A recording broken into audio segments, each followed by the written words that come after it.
According to the CDC data, Black people are twice as likely to die if they get COVID-19 than white Americans. So now it's time for us here on BNC. We're going to discuss vaccine hesitancy. We have everybody's favorite doctor, Dr. Corey Hébert, our chief medical editor, and we're also joined by TJ Simpson. He's an Indiana State University student, and he's on the fence about getting vaccinated. So TJ, since you are a guest with us today, we're going to start with you. Why are you hesitant about getting vaccinated? I guess my initial hesitancy came from the time frame of how the vaccine has rolled out. It's pretty quick. And I know it's something that's unprecedented, so people have to move a bit faster to handle this situation. So yeah, I think the time frame would have me a bit weary at first. I would say my skepticism has died down a bit since then, but I feel that being able to, remain unvaccinated and still, be able to steer clear of the virus at this point, has put me at a place where I feel like I don't need the vaccine right now. Ooh, Dr. Hébert, you're talking to a football player. Yeah, I was a football player too. I know I'm little, but it was all good. Address his concerns. Okay, so TJ, first of all, I appreciate you coming on, okay, because you have to have courage to be able to talk about these types of things very candidly in an open forum. The second thing I'll tell you is, as a principal investigator for the vaccine, right, and as a principal investigator for multiple vaccines across the entire spectrum of vaccinology, as well as the last 25 years, there's a vaccine that you did take, right, that you had to take to get into Indiana State and to live in those dorms, and it was called Meningitis B. You took that one, and you took that one because they wouldn't let you live in the dorms without the Meningitis B vaccine, right? And that's a very important vaccine because what it did is it prevented the outbreaks of meningitis across the country, which were in college campuses, and it was causing people to die and to lose their limbs after the infection, okay? Now, the reason why I'm bringing that up is because that vaccine that you took very willingly was also an emergency use authorization just as fast as the COVID-19 vaccine. But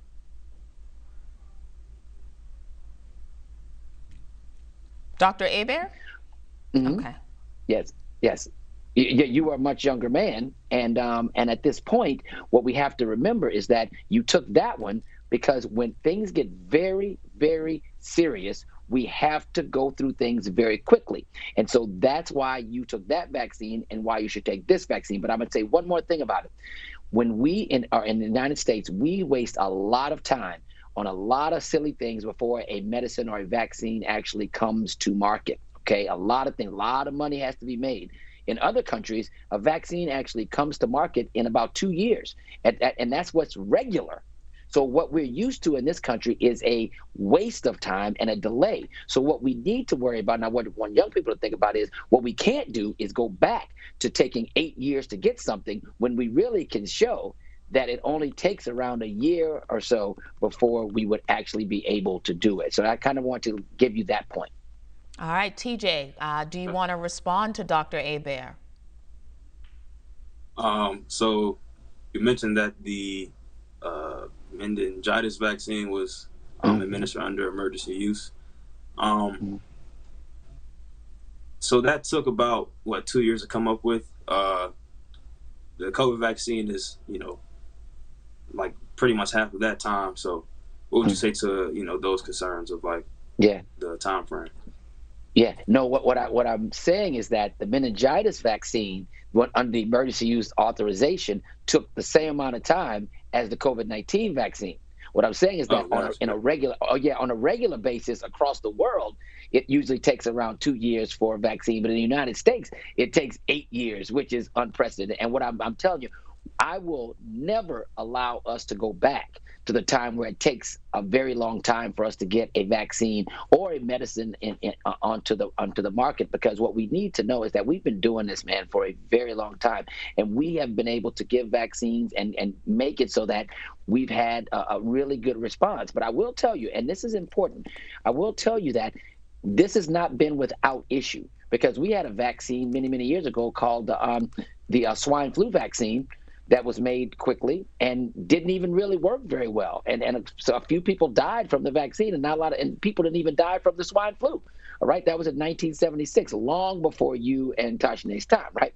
But what I will tell you is that we are concerned about that. But you have to remember is that when we start talking about all these little side effects and stuff that you get from this vaccine, from any vaccine, know that we're doing so much surveillance so that, let's just say we talked about the blood clots for the Johnson & Johnson vaccine, right? There were 12 people out of like 20 million people. We got 12 people narrowed down to say they may have had some blood clots that may have been related to the Johnson & Johnson vaccine. 12 people. You know what kind of surveillance that takes to get 12 people out of several million?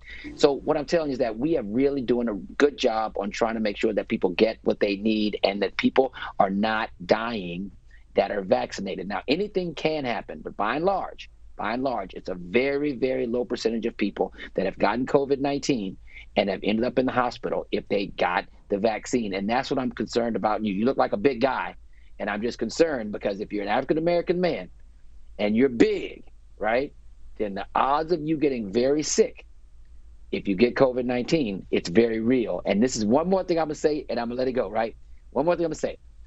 Everybody wants to be a skeptic when it comes to stuff, right? When it comes to medicine. Oh, I don't want to take a vaccine. Oh, I'm going to do this, I'm going to do that. But everybody at the end, when you get sick, oh, I want the best doctors. I want the best doctors. Well, it's hard for doctors to deal with that. You can't really have both, right?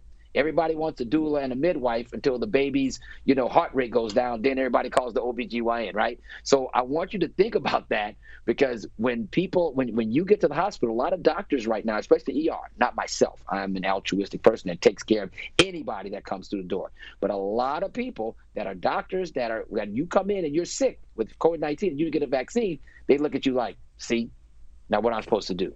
And don't get me wrong, that's not what doctors are supposed to do, but doctors are human beings. Let me get in there, Dr. Hébert. I got a question for TJ. TJ, Sure. The U.S., the CDC reporting more than 1 million cases of COVID over the last 10 days. Not to mention we lost 623,000 Americans. Do you feel exempt even though you've gone this long without being vaccinated? You mean do I feel exempt from like the effects of COVID or just from God forbid dying from getting COVID? Do you feel exempt? Like it just can't happen to you? I don't think I'm invincible or any way or like, I'm too good to ever catch it. I just think over the past year or two, I've been able to sort of take the steps to kind of stay out of the way and not come in contact with as many people as I had before.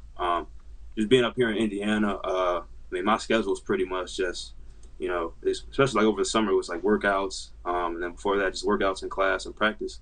So, kind of being around a limited amount of people and going through regular testing, I feel like has given me an advantage in terms of being unvaccinated while, also being able to steer clear of it. Dr. Hébert, can you just talk about how contagious the Delta variant is? And now we're seeing Lambda, and then there's another one that just came out somewhere. Yeah, I can't even pronounce it. It's just so many. Can you just talk about how contagious they are? Yeah, and I think that we have to always remember that young people kind of do feel invincible. I mean, what TJ is saying is that he kind of is feeling invincible, and that's okay because I was that age. You know, Tashane, you're still that age. You're very young. So the issue is that we have to remember that this variant, when we started the COVID-19 issue, right, a long time ago, it seems like forever, but the R naught of this virus was literally, one person in the elevator. If you had 10 people in the total people in the elevator, if one person had it, 2.5 people would get it, right? But now the Delta variant is, if you're in that elevator and you get it and there are 10 people in there, that means almost 9 people of the 10 people are going to get it, right? So when you talk about the infectivity, we had football teams last year that everybody got it, and it was still just 1 to 2.5. Now the fact that it's 1 to 9, that means that if somebody on your football team gets it, then you're going to get it. And then you got to start kind of figuring out, well, what should I do? And that's when I feel that people get very scared and very nervous, Tashani, because that's when you don't know what's going to happen. You All know, right. and when you don't know what's going to happen, that's when you get concerned. Well, TJ, we have our final question, so I want you to address any concerns you may have for Dr. Hébert before we have to go. I'm here for you, brother. I'm here for you. Thank you. So given that we're at a point where the variants are now present, at this point, would the vaccine be more so to just mitigate the symptoms versus stopping the spread, or like how would you what would be your standpoint on that, given that the variants are present and they have shown to be vaccine resistant? Yeah. Okay. So that's a really good question. So we know that from the studies that we've done and surveillance we've done, the variants that we have right now. I can't speak to the other ones that are going to be coming, but the variants that we have right now, our vaccines are actually pretty good against those variants, right? We all know that a vaccine is to prevent you from really getting horribly sick and dying. Okay, that's the best that we can do with vaccines. We want it so that you really won't get the illness. That's what most vaccines do, and this one does that well as well. But these vaccines don't go as far as to say we are going to stop you from getting COVID-19, especially with the variants. But what it is going to stop you from doing, which is what we are so concerned about for you, TJ, because as a black man, we're only 11% of the population. You are in college, which means that that's 0.1% of black men in the United States. If you get sick and you happen to be one of the black men that happens to die, then I feel responsible that I'm taking away a beautiful prince from our midst, from our culture, that is going to go out and do great things. So that's why I feel ultimately responsible for your health, and I don't want you to get really sick, and I don't want you to die, because black people, we can't afford people like TJ to die, and that's very important to me. Absolutely. Dr. Hébert, TJ, thank you both. TJ, thank you for your bravery and coming on and speaking your truth. We really appreciate that. And we're going to connect you too. So in case you have any further questions, you can just hit Dr. Hébert up directly. Thank you again, both of you.